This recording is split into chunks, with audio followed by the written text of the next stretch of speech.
Muito antes de controlar a faixa de Gaza, onde está em guerra com Israel, o Hamás, movimento islâmico de resistência, ficou conhecido pelos atentados suicidas.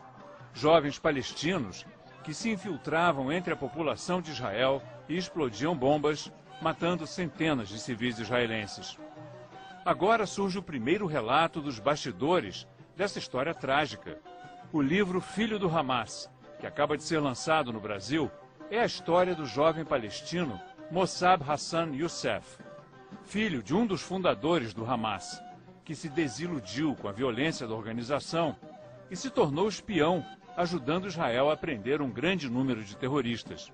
So let's start, Mossab, by talking about your youth, when you grew up in the Palestinian occupied territories. How was it to live under the Israeli occupation? For a child, this is one of the worst environments to grow up. And I was witnessing lots of killing, lots of death. I was living next to a cemetery, and all the dead bodies would come there. People were killed and shot by the Israelis. It was very difficult for me as a child to be witnessing all this violence. Today also the children of Gaza, the children of the West Bank, having grown up under the same circumstances. Also Jewish children are witnessing lots of violence. Maybe not as much as Palestinians are witnessing, but it's a new generation that is fed on violence and blood, and I am afraid for the future of the next generations to come from the Middle East. And I hope that soon leaders start to recognize the psychological impact on those children, so we don't produce more hateful generations for the future. The first motive was taking revenge. That was the original motive. Later on, it was the motive of knowing the truth. What's the reality of this conflict? Why people are killing each other? Why was I tortured? Why was witnessing for all this blood? Who's really responsible for that? Mm-hmm. It was the journey and the motivation of discovering the truth. And later on, while I was confused, because simply, as I told you, I started to want to take revenge, and later on we became friends. So when I start to look at myself in the mirror, I say, what in the world I am doing?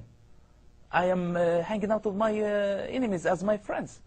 Should I quit and just quit everything? Quit Hamas, quit the Shin Bet, quit everything and find a different country? Or what? During that time, I met Jesus Christ.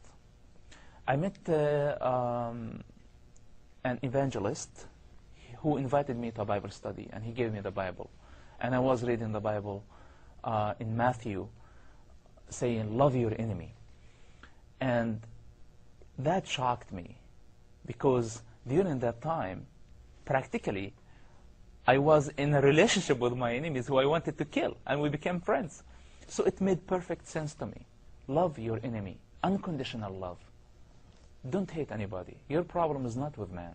Your problem is with the bad spirits. And I was fascinated about Jesus Christ's teachings. Now when I start to adopt Jesus Christ's standards, not Christianity as a religion, Jesus Christ's message of love, which is equal to God in the Bible, I adopted those standards in my life, and I had a new motivation. Now my motivation wasn't the new motivation in Jesus Christ, in the Christian faith, didn't have political agendas, didn't have agendas to support Israel or even support Palestine. It was the agendas of saving a human life, because I was in a position where I could give information about a suicide bomber who was going ahead to kill and blow himself up in civilians, innocent people, children, women, and old people.